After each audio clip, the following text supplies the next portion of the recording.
प्रसारण, दूर के देश के संयोग के कारण भूत कर्म को प्रसारण कहते हैं। मतलब जो शरीर का संयोग दूर देश से होता है तो उसे प्रसारण कहते हैं। गमन, किसी भी प्रकार गतिशील होने को कर्म कर्म को गमन कहते हैं। गमन अर्थात इंसान की गति करना, तो किसी भी तरीके से गतिशील होने को हम ये कहते हैं। तो ये 5 प्रकार के जो कर्म बताए गए हैं ये कणाद मुनि ने बताए हैं, और ये आपको बस इसमें से आपको याद रखना है सबकी एक डेफिनेशन। दूसरा है शारीरिक एवं मानसिक दोष, यहाँ से भी क्वेश्चन आते हैं, शॉर्ट क्वेश्चन, ठीक है, 5 मार्क्स के। इसमें आपको ये श्लोक याद रखना है, शरीर इंद्रिय सत्व आत्म संयोगोधारी जीवितम, चरक सूत्र 1/42, ठीक है। इसकी हिंदी देखते हैं। शरीर इंद्रिय मन और आत्मा के संयोग से जीवित को जीवित कहा जाता है। इसमें शरीर और मन ही प्रमुख है तथा इनकी प्राकृतिक क्रियाओं को नियंत्रित रखने वाले द्रव्यों को दोष कहते हैं, ठीक है। देखो यहाँ पे दोष क्या है, यहाँ पे आपको पता चल रहा है कि जो प्राकृतिक क्रियाओं को नियंत्रित रखते हैं उनको हम दोष कहते हैं, ठीक है। और शारीरिक और मानसिक दोष भेद से 2 प्रकार के होते हैं। दोष, देखिए बहुत इंपॉर्टेंट क्वेश्चन है एमसीक्यू का कि दोष कितने प्रकार के होते हैं। तो दोष शारीरिक और मानसिक 2 प्रकार के होते हैं। कभी भी 3 प्रकार का नहीं लिखना है कि वात पित्त कफ। वो जब पूछेगा कि शारीरिक दोष कितने प्रकार के होते हैं तो आपको बोलना है कि वात पित्त और कफ 3 प्रकार के होते हैं। और जब भी एमसीक्यू आएगा कि दोष कितने प्रकार के होते हैं तो आपको 2 ही लगाना है, शारीरिक दोष और मानसिक दोष, ठीक है। प्राकृतिक अवस्था में शारीरिक दोष शरीर की क्रियाओं को नियंत्रित रखते हैं तथा मानस दोष मन की क्रियाओं को, मन वाले जो होंगे मन पे काम करेंगे, और जो शारीरिक दोष होंगे वो शरीर की क्रियाओं पे काम करेंगे, ठीक है। इसमें आपको ये लिखना है, ठीक है। ये जो श्लोक है ना, ये भी आपको याद करना है। प्राकृत्या रम भक्तवे सती स्वातंत्रेण दूषणात दोषा। इसकी हिंदी देख लेते हैं। अर्थात दोष उन द्रव्यों को कहते हैं जो शुक्र शोणित जीव संयोग के समय दोष उत्कटता से प्रकृति का निर्माण करते हैं, ठीक है। दोष किसे कहते हैं, एक द्रव्य बताया गया जो शुक्र शोणित का जब संयोग होता है ना, जिसकी उत्कटता होती है। उत्कटता मतलब क्या है, डोमिनेंसी, ठीक है। जिस भी दोष की डोमिनेंसी होती है उस होगी वही उस इंसान की प्रकृति का निर्माण करेगा। प्रकृति क्या होती है, एक हर इंडिविजुअल की अलग अलग होती है, इंसान की इंडिविजुअलिटी को दर्शाती है, उसको प्रकृति कहते हैं।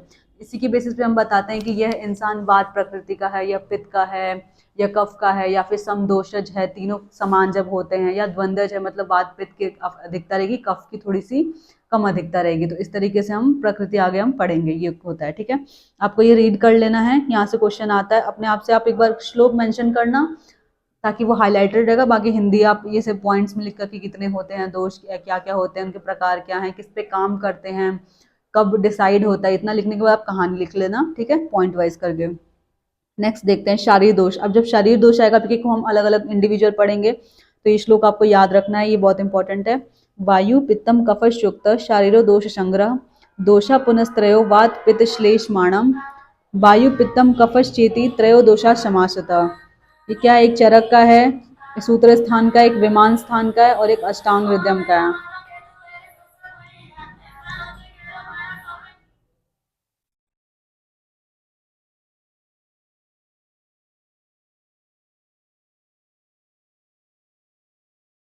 नेक्स्ट देखिए, यहाँ पे आपको सब रीड करना है, और यहाँ पे जो मेन है देखिए, शारीर दोष क्या करते हैं, एक मिनट। शारीरिक दोष वात पित्त कफ की साम्यावस्था का नाम आरोग्य है, ये भी एमसीक्यू की लाइन है, तथा इनके साम्यावस्था में रहने से ही चिकित्सा का प्रयोजन है, ठीक है। दोषों को साम्यावस्था में रखने के लिए विविध, अब साम्यावस्था कैसे मेंटेन की जाए, तो विविध आहार द्रव्यों का उपयोग किया जाता है।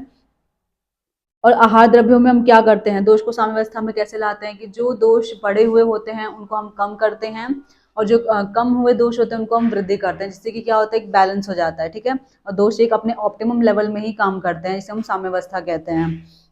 और यही क्या है, हमारा चिकित्सा सिद्धांत है। क्षीण दोषों को समान गुणयुक्त आहार विहार देते हैं। जो जो क्षीण हो गए हैं उनको कैसे बढ़ाएंगे हम, उनके गुण के अकॉर्डिंग हम चीजें देंगे तो क्या होंगे, वो उसको पा करके छीने हुए वाले वृद्धि कर जाएंगे, और वृद्धि वाले को क्या करेंगे, उनके अपोजिट देंगे तो वो क्या होंगे, अपोजिट गुण लेकर के वो कम हो जाएंगे बॉडी में, जिससे कि हमारा बैलेंस हो जाएगा दोष। बस आपको यही लिखना है, ठीक है। बाकी आप रीड कर लेना ये सारी चीजें।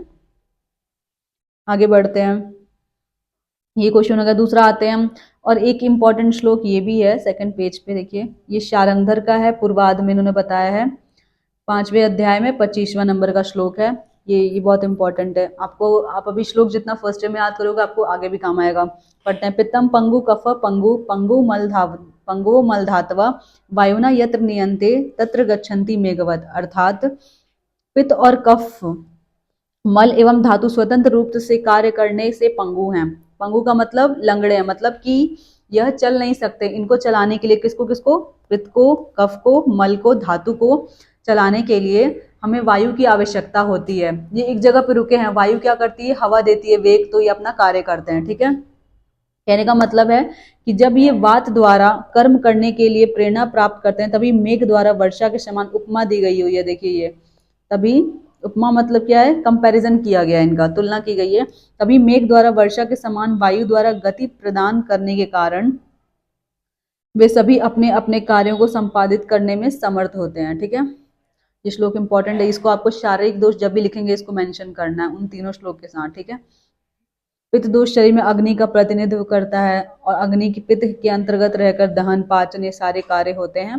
पित्त के चैप्टर में आप पढ़ोगे ये डिटेल में। ठीक है, यहाँ से आपको ये देख लेना है। कफ क्या होता है, तो प्राकृत अवस्था में रहकर शरीर का स्नेहन, पोषण, अंग प्रत्यंग की दृढ़ता, शरीर की स्वाभाविक गुरुता वृद्धि, तर्पण, व्रणरोहण, ये सारी कार्य करता है। और जो भी कफ प्रकृति के लोग हैं वो क्या, पुष्टि, क्षमा, धैर्य, ये सारी चीजें मानसिक तौर पे वो मजबूत होते हैं। ये स्थिरता, मानसिक स्थिरता कौन सा दोष प्रोवाइड करता है, कफ दोष। ठीक है, हम मानसिक दोष पढ़ते हैं हम। मानव शरीर क्रिया की दृष्टि से शरीर जीवित तब तक कहा जाता है जब चार द्रव्यों का संयोग होता है। चार द्रव्य कौन से, शरीर, इंद्रिय, सत्व, आत्मा, हमने जो पढ़ा था ना, संयोगधारी जीवितम, उन द्रव्यों की बात करेंगे। तथा संयोग नष्ट होने पर जीवन भी नष्ट हो जाता है। ये चार संयोगी द्रव्य हैं, शरीर, इंद्रिय, मन और आत्मा। ठीक है, इनमें इंद्रियों का परिगणन मन के साथ होता है। ठीक है, इसलिए मन को उभय इंद्रिय भी कहते हैं। हमने पढ़ा था एकादश इंद्रिय में 5 कर्मेंद्रियां, 5 ज्ञानेंद्रियां और 1 मन। ठीक है, तो मन को उभय इंद्रिय इसलिए कहा गया क्योंकि एक ज्ञानेंद्रियों का भी काम कर रहा है और ये कर्मेंद्रियों का भी काम कर रहा है। ठीक है, मन, ज्ञानेंद्रिय एवं कर्मेंद्रिय, ये पदार्थ का भी क्वेश्चन है कि मन के उभय इंद्रिय को व्यक्त करते हुए इसका उल्लेख करिए। ठीक है, इस तरीके से मन, ज्ञानेंद्रिय एवं कर्मेंद्रिय दोनों का कार्य करता है। मन की विकृति के साथ इंद्रियां भी विकृत हो जाती हैं। ठीक है, मन में कोई विकृति आएगी, मन नहीं लगेगा तो क्या करेगा, इंद्रियां भले आंखों से देख रही हैं किताब को, लेकिन वो ग्रहण नहीं करेगा क्योंकि हमारा मन नहीं लग रहा है उस चीज को, ये बता रहे हैं। इस अर्थ में मन के बिना इंद्रियों का स्वतंत्र अस्तित्व नहीं है, मन का होना जरूरी है, इसलिए इसकी डोमिनेंस यहाँ पे हम बता रहे हैं। ठीक है, तथा आत्मा विकृत भी नहीं होती है, वह निर्विकार है, विभू है, पर है और निष्क्रिय भी, आत्मा के गुण है। ठीक है, ये आपको पदार्थ में भी मिलेगा। आत्मा, आत्मा एक अलग से वो एक टॉपिक है, उसमें विकार नहीं होता, आत्मा निर्विकार होती है, ये सब बताया गया। चैतन्य गुण से युक्त होती है और सतोगुण रूप है। ठीक है, शुद्ध सतोगुण पे सतोगुण ज्ञान को प्रकाशित करता है, अतः उसमें विकार नहीं होता है। इसी कारण मानसिक दोष 2 ही होते हैं। ठीक है, इसमें ये बताया गया मानसिक दोष 2 क्यों होते हैं। देखिए, सत्व, सत्व क्या किया, सत्व कहा जा रहा है, आत्मा को लिया जा रहा है यहाँ पे, मन। ठीक है, तो कहने का मतलब है सत्व, रज, तम 3 मानसिक दोष बताए गए। तो सत्व क्यों नहीं दोष में लिया जाता है, इसमें बताया गया दोष 2 ही होते हैं, क्योंकि वो क्या है, देखिए यहाँ पे आंसर दिया गया है कि सतोगुण ज्ञान को प्रकाशित करता है, अतः उसमें विकार नहीं होता है, इसलिए वह दोष नहीं है। वह एक टाइप जरूर है लेकिन वह दोष नहीं है, मानसिक दोष। ठीक है, ये भी श्लोक है, उस श्लोक का नेक्स्ट लाइन है, मानस पुनर्दिष्टो रजस्तम एव च, मानस दोष में आप उसको मेंशन करेंगे। ठीक है, मानसिक दोष 2 होते हैं, रज एवं तम, अर्थात रज एवं तम को मानस दोष की संज्ञा दी गई है। मन उनका अधिष्ठान है, मानस दोषों में रज दोष प्रधान होता है। ठीक है, तमोगुण की वृद्धि होने पर, तमोगुण की वृद्धि होने पर रज के बिना उसकी प्रवृत्ति नहीं होती है, रज की आवश्यकता होती है, और रज क्या वायु से रिलेटेड है, और वायु की हमेशा हमें नीड होती है किसी भी चीज को इनिशिएट करने के लिए, क्योंकि रज ही महत्वपूर्ण भावों का प्रवर्तक माना गया है। ठीक है, इससे आप इसको रीड करेंगे। ठीक है, आपको अपना मैटर तैयार करना लिखने के लिए, और सारी लाइंस को एक बार रीड जरूर करना है। ठीक है, और इसमें ऐसा इंपॉर्टेंट नहीं है कुछ जहाँ से एमसीक्यू पूछा जाए, लेकिन आप फिर भी चैप्टर को रीड करेंगे। नेक्स्ट देखते हैं त्रिगुण का त्रिदोष संबंध, ये भी बहुत इंपॉर्टेंट क्वेश्चन है, और इसमें एक टेबल है जो आपको याद करना है। इसमें बेसिकली त्रिगुण और त्रिदोष का संबंध बनाने से पहले की श्लोक है, ये भी इंपॉर्टेंट है। शारंगधर का दिया हुआ है कि रजो गुणमयो वायु, सत्व गुणोत्तरम पित्तम, तमो गुणादि का कफ। इसका मतलब है कि रज में वायु वायु की प्रधानता होती है, सत्व है पित्त की, और तम में कफ की प्रधानता होती है। ठीक है, इसको एक्सप्लेन किया गया है यहाँ पे हिंदी। देखिए, रज, सत्व, रज, तम गुणों के कारण ही विभिन्न प्रकृतियों के पुरुष में भिन्न भिन्न विशेषताएं पाई जाती हैं। पित्त प्रभावित जो व्यक्ति होंगे उसमें सत्व बाहुल्य के गुण उत्पन्न होंगे। पित्त वाले में क्या होगा, सत्व बाहुल्य के गुण उत्पन्न होंगे, यहाँ पे दिख रहा है आपको। वात वाले में रज बाहुल्य के गुण उत्पन्न होंगे, और कफ में तम के, ठीक है। जो कफ वाले होते हैं वो तामसिक प्रवृत्ति के भी होते हैं, उन्हें नींद ज्यादा आती है, तंद्रा, आलस्य, ये सब चीजें होती हैं, उसके बताया गया है। जो पित्त वाले होते हैं मेधावी होते हैं, सत्व हो उनका प्रकाशवान होता है, सत्व वैसे वो मेधावी होंगे, चेहरे पे कांति होगी, सब आप प्रकृति पढ़ोगे ना तो आपको पता चलेगा, वहाँ पे सब कुछ क्लियर हो जाएगा। और देखिए वात प्रभावित रज के कारण स्फूर्ति, रज हमने पढ़ा था ना कि रज वाला जो होता है डोमिनेंट होता है, तो जैसे कर्मण्यता, कर्म करने की शक्ति प्रदान करता है, स्थिरता, धैर्य, गंभीर्य, ये सारी चीजें प्रकट होती हैं। और सत्व, रज एवं तम का उत्तम प्रभाव त्रिदोष पर दोषों की प्राकृत अवस्था तक रहता है, ठीक है। तथा विकृति आने पर इसमें भी परिवर्तन दिखाई दे देते हैं, ठीक है। जब तक प्राकृतिक अवस्था है तब तक ही इन तीनों का भी प्रभाव रहता है, और जैसे ही विकृति आएगी तो इनमें भी विकृति आने की विकृति आ जाती है, परिवर्तन दिखाई देने लगते हैं, ठीक है। त्रिगुण का महाभूतों से संबंध, ये भी इंपॉर्टेंट है, जितने संबंध वाले हैं ना सब टेबल से रिलेटेड है, and all table are important.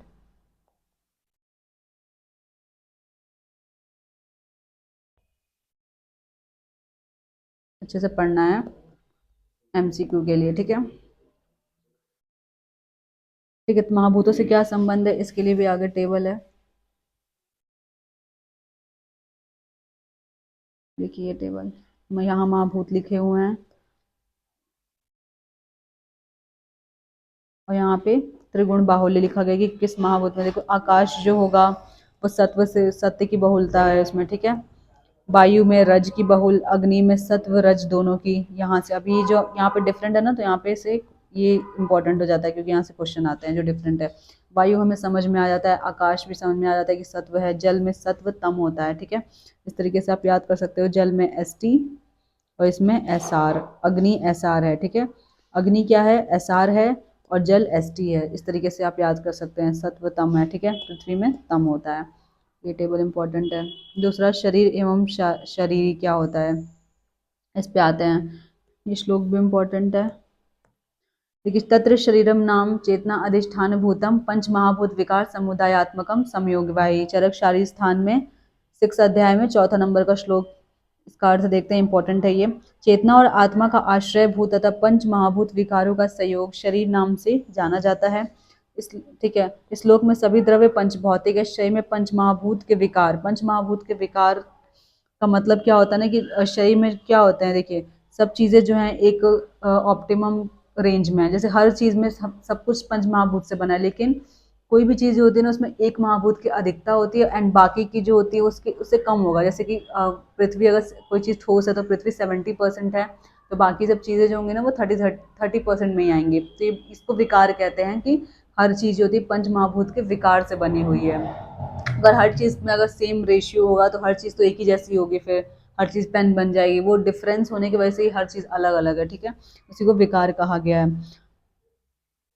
रूप में रसादी धातु दोषों तथा मल को ग्रहण करना चाहिए, संयोग वाही होता है, ठीक है। अर्थात इसका अर्थ है संयोग वाही का, अर्थात त्रिदोष सप्त धातु और मल सम मात्रा में रहने से ये शरीर निरोग रहता है। संयोग वाही मतलब है कि इन तीनों का, दोष, धातु और मल का सम अवस्था में रहने से ये क्या होता है, निरोग रहता है शरीर, ठीक है। इनकी विषमता से शरीर में रोग उत्पत्ति होती है, ठीक है।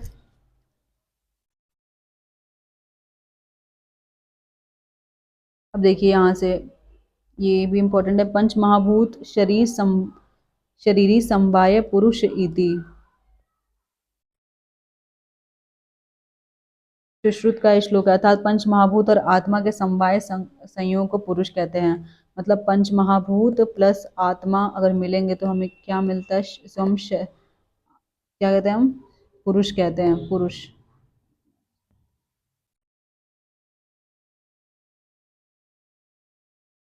आत्मा को हम क्या कहते हैं, पुरुष कहते हैं, और पुरुष का मतलब क्या होता है, स्त्री और पुरुष दोनों होता है आयुर्वेद में, ठीक है।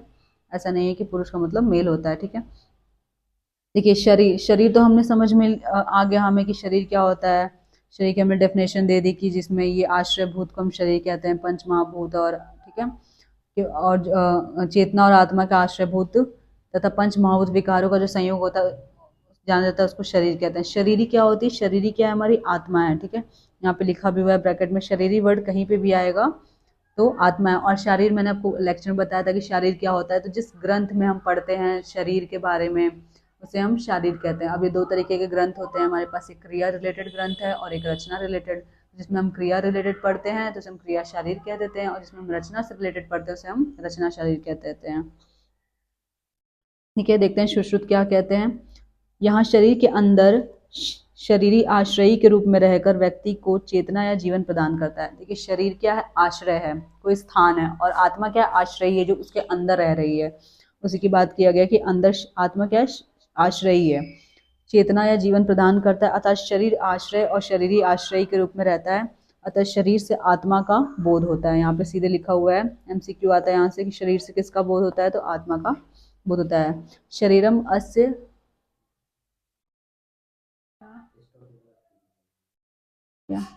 शरीरम अस्य अस्तीति शरीरम।